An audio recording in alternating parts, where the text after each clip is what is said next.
Se eu falar para vocês em monstro do lago, o que vem na cabeça primeiro? Eu acredito que seja o monstro do lago Ness.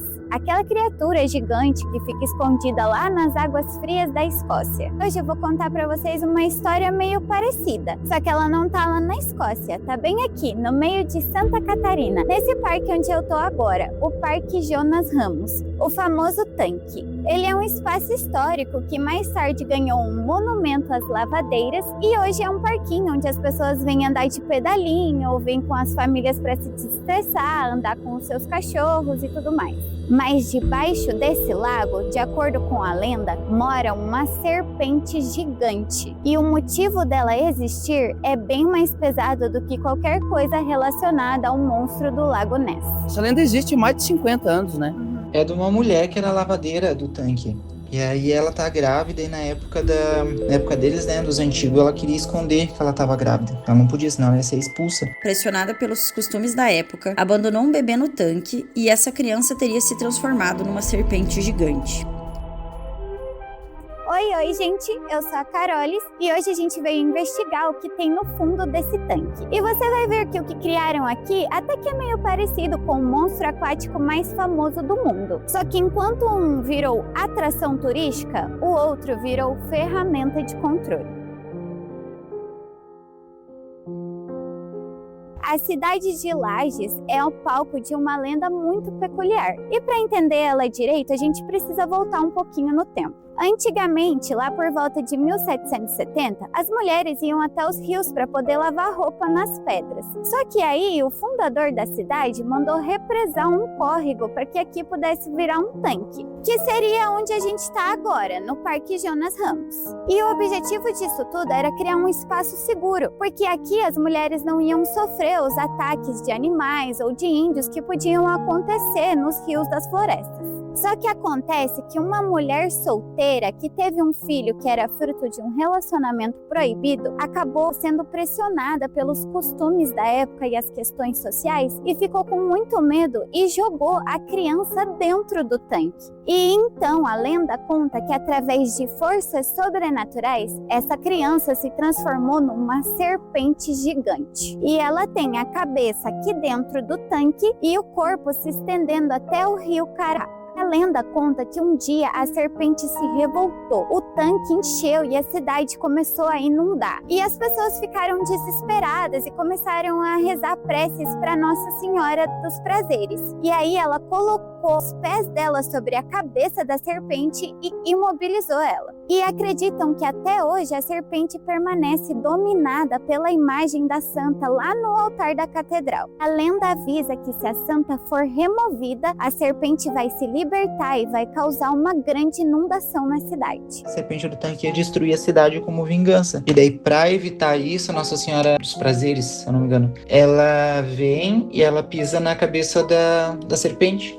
E se alguém tirar aquela santinha que tem lá, que é a representação, se tirar a santinha de lá, a cidade inunda. E você já ouviu falar sobre que a cabeça da serpente está imobilizada pelos pés da santa, né? Isso que a lenda conta, isso? Isso mesmo, verdade. A crença popular dizia que enquanto a santa permanecesse segurando a serpente, toda a cidade ficaria protegida. Se ela se libertasse, Lages seria tomada por uma grande inundação.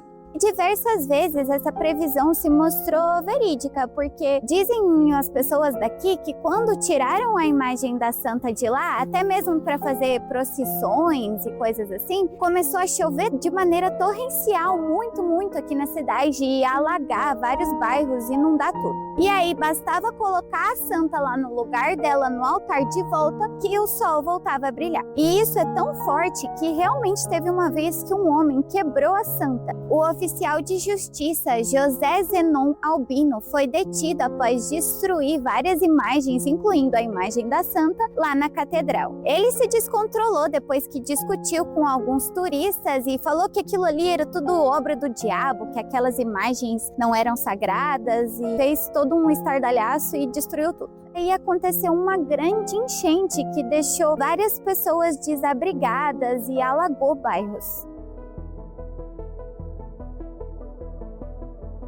O que eu quero contar para vocês agora é o que a lenda realmente carrega por baixo, porque fica muito mais interessante quando você descobre para que ela servia. Pensa comigo, uma época em que uma mulher solteira grávida era motivo de humilhação, contar uma história de que o filho bastardo virou uma serpente amaldiçoada não é só folclore, é uma espécie de controle social, um jeito de reforçar geração após geração que existe uma maneira correta de ser mulher e que sair desse trilho tem consequências e consequências sobrenaturais.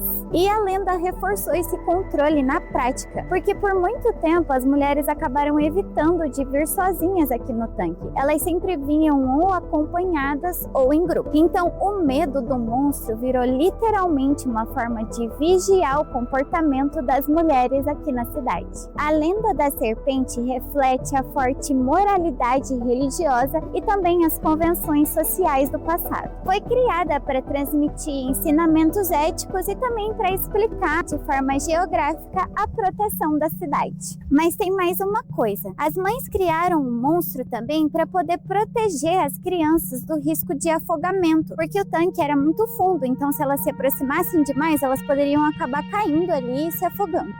A lenda da serpente do tanque fazia parte da infância de quem cresceu em Lages. Os adultos viviam dizendo pra gente tomar cuidado, pra não entrar na água, pra não se aproximar muito, porque uma serpente podia estar por ali. E também tem o medo da destruição, aquele pânico de que a represa pudesse realmente ceder. A serpente gigante que destruiria a cidade, na verdade seria uma representação psicológica da força da água rompendo a barreira. Então o monstro, na verdade, seria a água. As pessoas daqui dizem, quando a santa foi tirada lá da catedral, parece que encheu a cidade, inundou. Isso é verdade? Aconteceu mesmo? É lenda.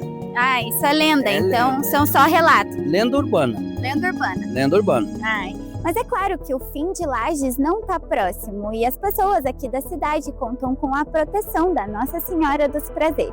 Porém, como toda lenda tem um fundinho de verdade por trás, a hipótese da cidade ser devastada por uma inundação realmente existe, já que Lages está situada bem em cima do aquífero Guarani, que é o maior reservatório subterrâneo de água doce do planeta inteiro. Então, quando você escuta a serpente vai acordar e vai afundar Lages, na verdade você está ouvindo o medo ancestral da água. Gente da baixadinha. Oi, Doguinha, você sabe sobre a lenda da serpente do tanque?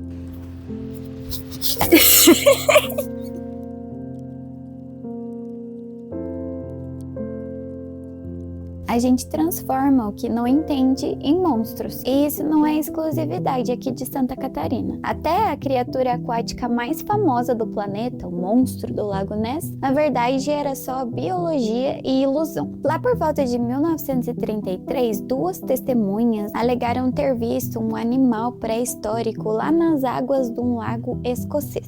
E a verdade foi começando a se desvendar nos anos seguintes, quando outras várias pessoas começaram a aparecer dizendo que também tinham visto a tal criatura. Se vocês pesquisarem sobre o monstro do Lago Ness, vocês vão ver aquela foto clássica que tem dele saindo de dentro da água. Mas na verdade, aquilo não passava de um submarino de brinquedo feito com massa de modelar.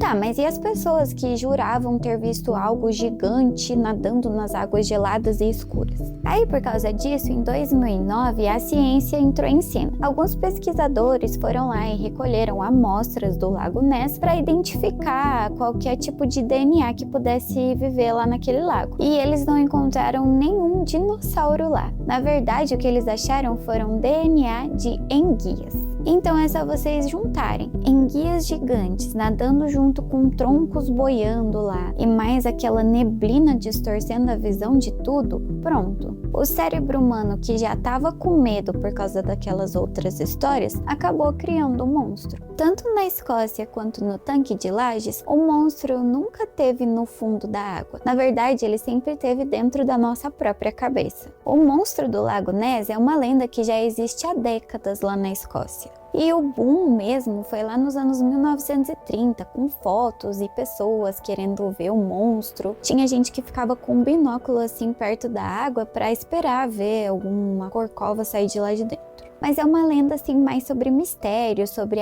será que tem alguma coisa que a ciência ainda não explicou? É mais curiosidade. Mas a lenda do tanque não é sobre isso. Ela é sobre uma coisa muito mais humana e muito mais cruel. É sobre o que a sociedade fazia naquela época e ainda faz hoje em dia com as mulheres que erram dentro das regras morais. Enquanto o monstro do Lago Ness nasceu do fascínio pelo desconhecido, a serpente do tanque nasceu da vergonha, do julgamento e da punição. Foi uma lenda que carregou, disfarçada de folclore, uma mensagem que dizia: se você engravidar fora do casamento, o seu neném vai virar um monstro. Então, no fim das contas, os dois monstros, na verdade, não são sobre bicho nenhum. Um é sobre dinheiro e turismo e o outro é sobre vergonha e julgamento. A serpente do tanque é sobre uma criança que foi descartada e uma mulher que foi julgada por isso. É sobre uma cidade que preferiu acreditar num monstro do que encarar a crueldade que ela mesma cometia.